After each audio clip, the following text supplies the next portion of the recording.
Can you hear me? Yes. Right. Hi, I'm Rakhim. I used to work at the educational startup here in Helsinki, and now I mostly teach programming freelance.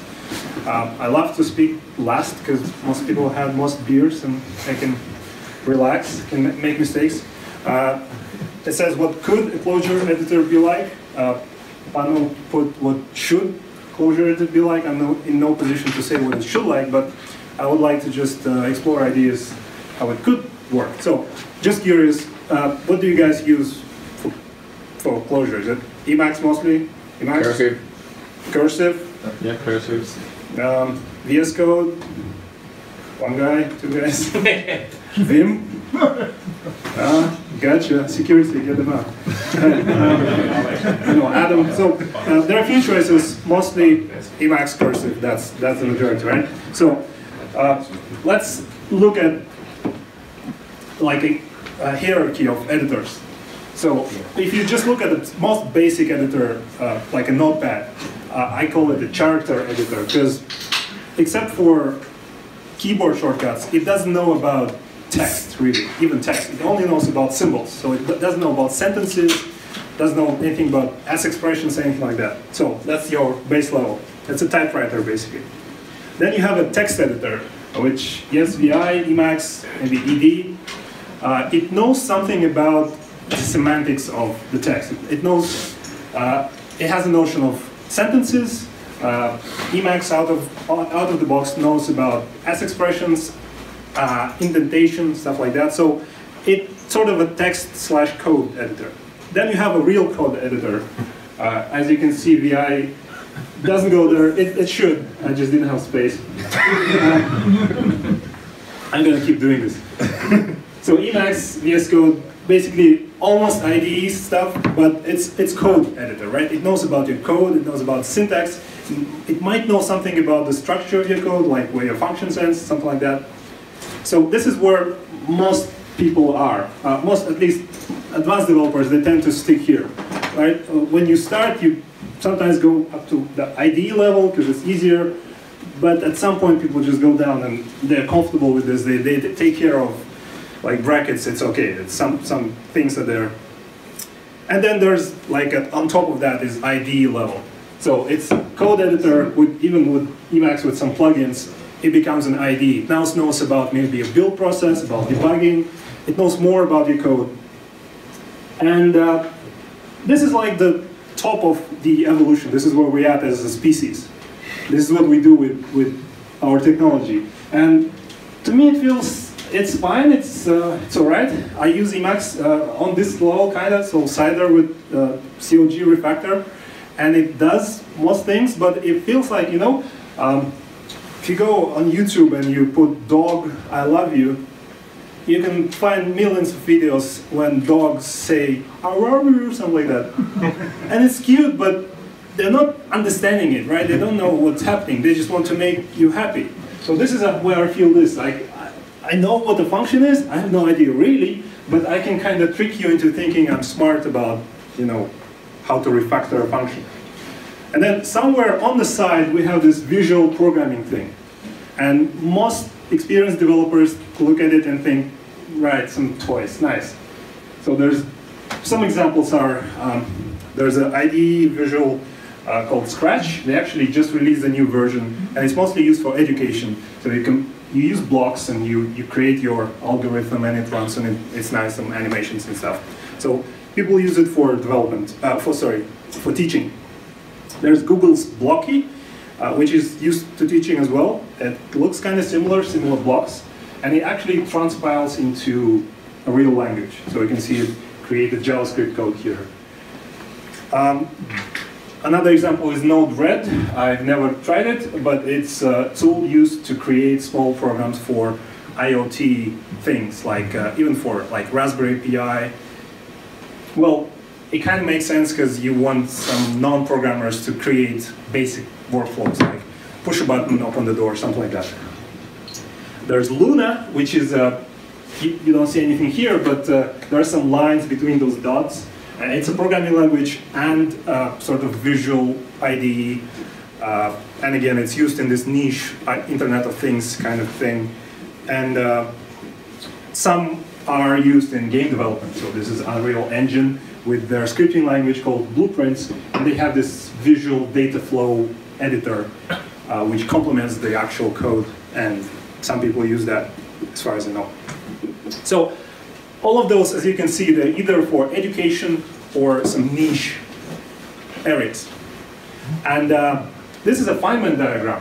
One of the things that Richard Pieman contributed to the world, one of the things he's most famous for, and here, I have no idea what's happening, but I'm gonna sound smart. Here is an electron and a positron colliding, creating a photon, represented by this blue line, which then becomes a quark and an anti-quark. And the anti-quark creates a gluon. So, you know, basic stuff. And it kind of looks like a function. You have the input, you have some process, you have some output, and you have this side effect, which is unintended, but it happens. So this, I do really think about functions this way, without the gluons thing, but I think, like, especially with Clojure, where you tend to create smaller composable functions, and you tend to have them as pure as possible, as many pure functions as possible. So it's always like that. Sometimes these side effects, and they are kind of isolated. So if you look at the visual approach, even though it's niche and most people don't use it, I don't think ever in this room any people use it, but there are benefits. It gives you immediate feedback. You kind of see what's happening. It kind of makes sense for composition because you can connect things visually. So you can have a data flow with smooth and kind of nice. It does encourage functional programming because if you want to combine blocks, they must be kind of as pure as possible. They must be composable. And it reduces accidental complexity in a way that you don't think that much about code, don't think that much about parameters and types, you just connect things. And in the context of Lisp or Clojure, it kind of makes sense, some of that. Well, for immediate feedback, we use REPL, and we're mostly happy with it, and we think this is the best, right? So other languages have REPLs, but we know it's not that. It's not really that REPL that we want. Composition, of course, we have higher order functions. We have natural composability in Clojure. Data flow, yeah, it's just data, so of course there is data flow. Encourages functional programming, yeah. We do still have lots of accidental complexity, of course. Not as much as in, say, Java, but we do still have some cruft. We do still have things that we don't care about. And when I'm talking about this ID level complexity, something that a good ID kind of leverages. So something that Cursive does and CLG Refactor or even Cider does in Emacs is a function for motion. So you have this, this type of function inline somewhere, like you're writing a map, you create that function, then you realize, okay, I need it to be like an anonymous function. And then at some point, because you cannot embed like this function inside the same function, you need to promote it, and then maybe you think, okay, I want it to be a real, like a named function. So some IDEs can do it, but in the end, I don't care. Like, I just want a function. I don't care if it's named variables, named parameters, unnamed parameters. I just want a function. So this is for me something that I don't want to think about, but I have to, because that's the language. Some basic refactoring, like switching from if to conditional and then wrapping less and namespaces and imports. And this is the complexity I'm talking about. Like in the end, it don't have anything to do with the problem you're solving. It's just you have to do it in the language. And of course, there are things about the visual programming and visual approach that are bad. It's usually not flexible enough. It's usually not expressive enough, not as expressive as pure code. And it's either too simple, like the educational thing like Scratch, or too niche, like this Internet of Things thing. And then you have to use a mouse, which people don't like. You also usually don't have as many kind of tools for abstraction as the text medium has. Exactly. So with something like Scratch, you have that, and if some feature is not there, you cannot do it. And yeah. What if you didn't have to use the mouse? Like think VR things. So you have your hands. Yeah, well, it's basically 5 mice here, 5 mice here. Same thing. No, I mean, the next step is like controlling with your brain, but we're quite far from well, in the end, I would love to just not have anything and not write anything. And the problem is not there in the first place. But that's like the top of software development we're going to have at some point. Yeah. I think another problem with visual programming languages is that we have tons of tools for interacting with text. So like, you can't that easily share code snippets, like version control and diffs are more painful and stuff like that too. Yeah. But that's the same problem that you have when you make a new programming language. Like, you don't have any libraries to do anything and you have to re-implement everything. But still people make new programming languages every day because there's reasons. But you can still use Git and you can just copy-paste text to whatever code snippet. Well, that tells Again, something about computing in general, right? We like, in the end, we only can efficiently share text. But that's it. So we don't have a good universal way to share something other than text. Which, yeah, in the end, it's all text, but I mean, we don't have a universal format for some interactive images. And that's it. No merging. No merging, yeah, and no smart ways to merge two non-text things. So it would be awesome if we had some visual programming without any of those cons and without saying it's either or.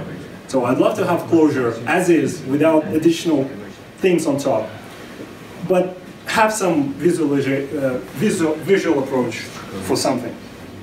So why would you do that? Well, especially with Clojure, it's so many levels of abstraction often. Like, this is a simple example from, you can see it well enough, but this is a simple example from the Clojure for the Brave book. And it's a book for beginners to learn about Clojure programming.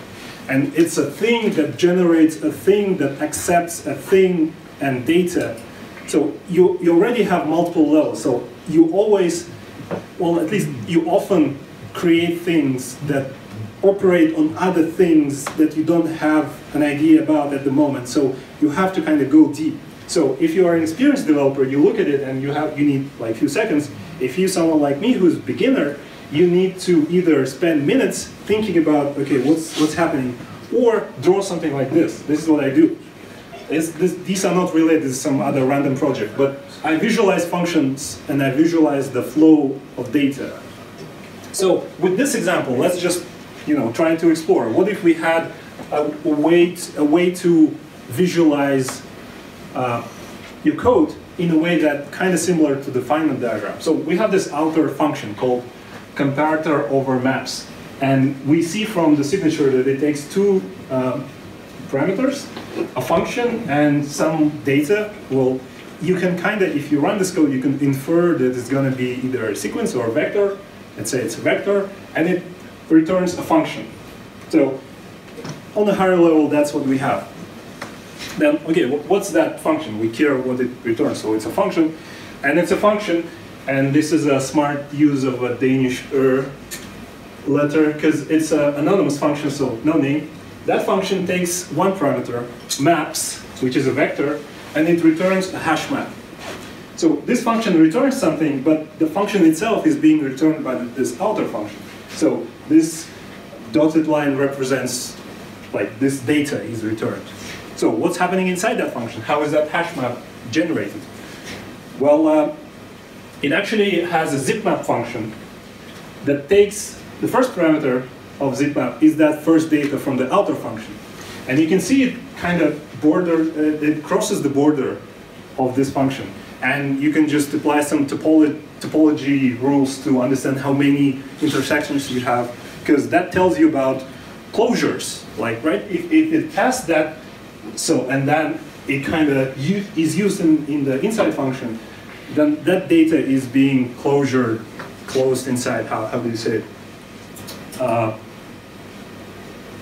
And then this zip map, the second parameter is a result of applying map, which takes function to apply, which is defined inside again.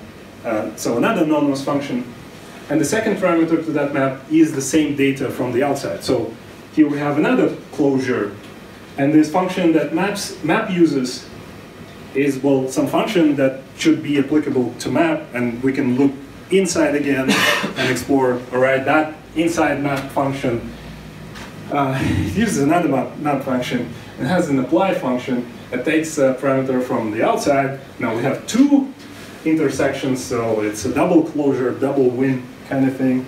And then it takes maps from here. So this is like an educational example, but even that is quite complex, at least for me. So I have to wrap my head around this, but at least this way I can visualize it and kind of understand what's happening. So we had some ideas about this being a total sausage party and not being diverse enough of a community. And there are some valid reasons for that, but I also believe one of the reasons is that it's more of a programming in general. It's suitable for certain mindsets, and it's less suitable for kind of visual learners and visual people. Because if you cannot visualize something like that, if you cannot draw it, and you have to draw it to understand, then tough luck. You're probably not going to be at least a Clojure developer writing these kinds of functions. Because you have to kind of understand that, right? So you either understand it, which I think most of you do, you just understand it. That's what made you developers. But if you cannot understand it, then maybe there's a way to understand it if we had some tools to visualize it this way. So this is just exploring. I didn't write any code. I just had some snippet, and I wanted to see what's happening. So what if there was a tool to write code this way? So something like that. This represents my computer, for example. And on the left side, we have inputs, whatever I can get inside my, well, not real computer, a program rather. So on the left side, something that goes inside my program. On the right side, something that goes outside my program. And say we have the screen and the file system and the network, and maybe I want to connect to a database so I can write to a database. So maybe I can just click a plus sign and some basic wizard to connect to a database, choose a driver, choose a database, and then boom, you have this kind of door to write to a database. And then you start writing functions. So this is a simple example of a small app I had to write for my company, because we sell digital services in Europe, and with the somewhat new law, we have to pay VAT in the country where the customer is, not in Finland. So we have to track where the customer is, and we have to report to the Finnish tax administration. We have to basically generate a special table, a CSV file, with all the tax information and the rates and numbers. So if we get the raw data from our payment provider, we can generate those, and this small program does it. So I start by creating a simple function that called CSV file to map. And as you can see from the name, it takes a CSV file and creates a map. And just like with the Pieman diagram, you have the input, you have the output, and you have some side effects, possibly. So this function has two side effects on both sides. It has an incoming sort of side effect because it reads from the file system, which is represented by this, and it also writes into the file. Oh, it writes into the screen. It says something when it does it. Maybe I didn't have to do it, but this is the function I wrote. And then I have another function which takes the map and then makes it simple for the purposes of this tax reporting. It follows the rules of the tax administration, etc. And then I have a VAT rates function that goes to the network, makes this side effect, making an HTTP request to the network. It gets the fresh VAT rates from some server. It doesn't take any parameters, so there's nil. It returns a hash map, and maybe it's also writes to the network. Well, it has to make a request, right? So it writes kind of to the network. And you have some other functions. Say you have this actual generate report map function that creates the report map as you want it, and then you have that function that takes that map and creates a CSV file, which eventually is going to be written to the file system. So let's say I was working in an environment like that. I created those functions. They are super small, super composable. most of them are pure. And at this point, I'm tired of this. I want to just write Clojure with text and regular way. So I know these functions are being created somewhere, so they're behind the scenes. And then I want to write my kind of main function that uses those functions that actually accomplishes something. So maybe I have some area here where I write my most global function that actually uses all those and creates a file and writes the file. And I have those buttons I can click. So this outermost function, I didn't create it, I just use it. So once I click it, it kind of emerges here because it's a built-in split function with core function that writes into the file system, so it has a side effect of writing. It takes a static string as the first parameter, and then it takes the output of the gen report map. Oh, it mapped to CSV function. So 2 parameters.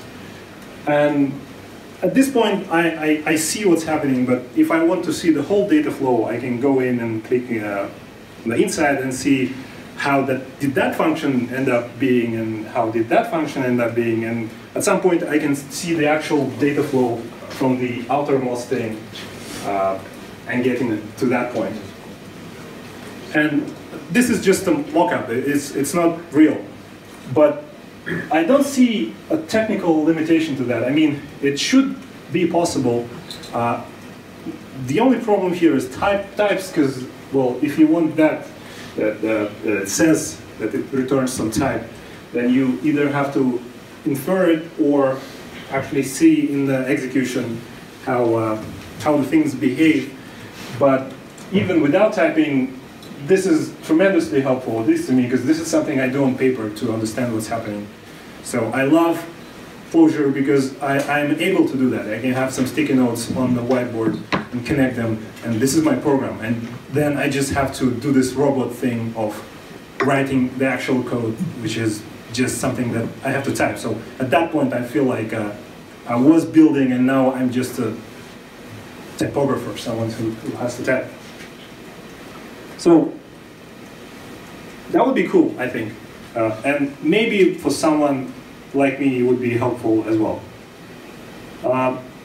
Yeah, so if you're interested in these kind of ideas, check out a few talks. Brett Victor, Inventing on Principle, this is a screenshot from his talk.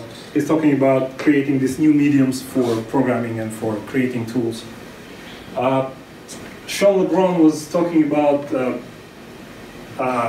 parinfer, the plugin to infer parents in Lisp based on indentation. And he was exploring Lisp editors from the past, from the 60s, and there are some interesting ideas in there. And there's also ProtoRapple, which is a plugin for Atom, I think, that visualizes the insides. Well, it's something like Cider Inspect, but it's more powerful, and since Atom is basically Chrome, you can have real visual things with like D3, JavaScript, etc. So there are developments in this, but in the end, we all just write code, and we basically do it in Notepad with some, highlighting. And I'm not saying the future is visual approach, but I'm saying that it could be cool, could be useful for someone, and maybe we could, get more people into the scene, because someone actually must see that picture to understand what's happening. All right, that's all I got. Hey.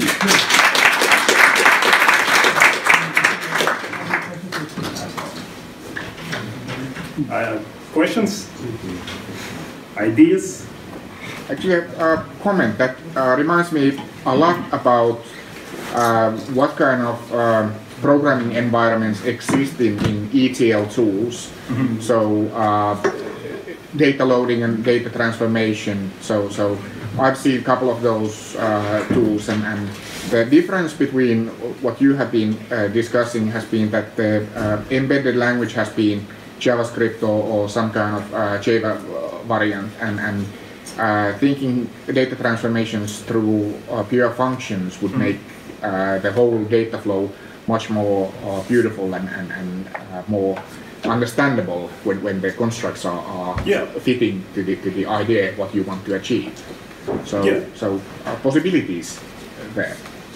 Yeah, I think, and that's why some of those visual languages are niche, because if you restrict the domain, at some point, in some domains, it just makes sense, and that's the obvious choice.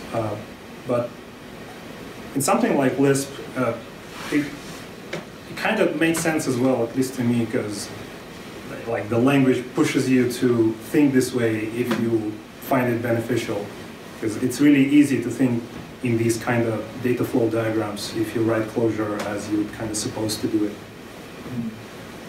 Yeah. I have to warn you that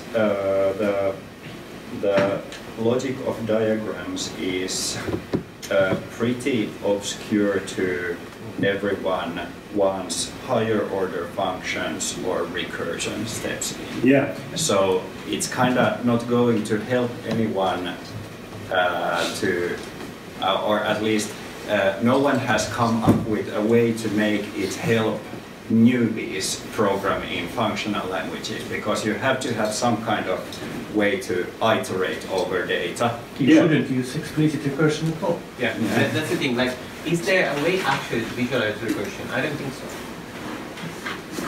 Like, yeah, if someone has an idea about how to visualize recursion, I can show you a video really I made. If it's okay, if you have 3 more minutes, I can show yes, my please. attempt to visualize it. Okay. Okay. Yeah. While I'm looking for it. Yeah, you wanted to say something. So we have a lot of problem at work about like visualizing like how the system is happening, and it's mostly about machine learning application where like the code itself doesn't really tell anything about how the system's working. It's rather the data, given the data and the function actually shows something. For instance, visualizing the change of a gradient over certain iterations and things like this is very difficult to, let's say, explain just using the code. So like visualizing, having that kind of interface is actually really useful, in my opinion, like actually having that sometimes. So it's, I mean, yeah, I love it. That's just, Right. yeah. Yeah, I mean, it's not for everyone. For every situation. Every situation, every person, every kind of problem. Being able to do that at some point, why not? Right? I'm not saying change Clojure into this. Anyone remember class hierarchies? Because class hierarchies are graphs that can be automatically produced from source code. They don't actually tell you anything, but they make management happy because they are visual and they tell them something about the code. So there's a certain need for stuff like this. Yeah. So here's well, there was this. First of all, I really like the talk. thanks. Like I can relate to this because last time I was coding, I still remember I'm a bad visual person. I was always doing is classes and then like model-driven development. I would have like star UML or something like that, and then generate everything, and then start typing the code, and then I would be super happy because I get the programmation by contract already built in, and I could just. And it was such a nice way to get into this, but nowadays I'm just thinking like tooling is already so bad.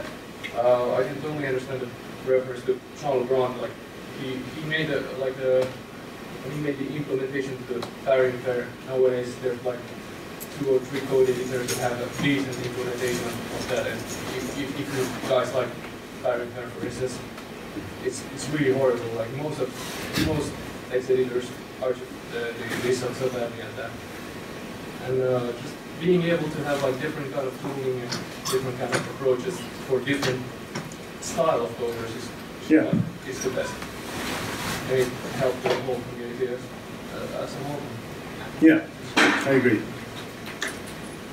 So what I was trying to load here is a video from my course on it's a basics of programming using JavaScript. So ignore JavaScript, it's basics of programming. And the way I describe functions to beginners, and this is for complete beginners, is a function is like like a blueprint of a box. And the actual running function is a box that takes something inside and then spits something. And the important idea is it's a black box, right? You have to get used to the idea that you don't care what's inside once it's working. So here I'm trying to explain factorial, which is, that's how you're supposed to explain recursion. So you have factorial, and this is the first time the student sees that you can actually call a function from the same function, like what's happening. And I say, okay, remember, this thing is a description of a function. It's not a real function. It's like a blueprint. So this is the piece of paper. And when you call a function, that's when the actual box based on this piece of paper is created. So then we just look at the actual running code. We call factorial for tree, and we step inside like a visual debugger, and we see that, okay, that makes the function call the same function with another parameter, and it has to kind of create another box. And from that, we have to create another box. And at only that point, we get to this point where we can return, and that thing returns to that box. And here, it puts inside, and then here, it creates number 2, and it puts, like, returns into another box. And at this point, this box can actually spit out the answer. So not the best way, maybe, but so far, many people said, okay, now I understand recursion, because I didn't have a mental image of what's happening. And if you, it's not the best approach, because, well, any analogy is flawed by definition. But if you had some starting point with something visual, then you can always, for yourself, change it. This is really cool. Thanks. So yeah, because I love those kind of, you see the thing and you see it in action, and you can have at least a starting point of seeing something other than, scary words and brackets. Yeah.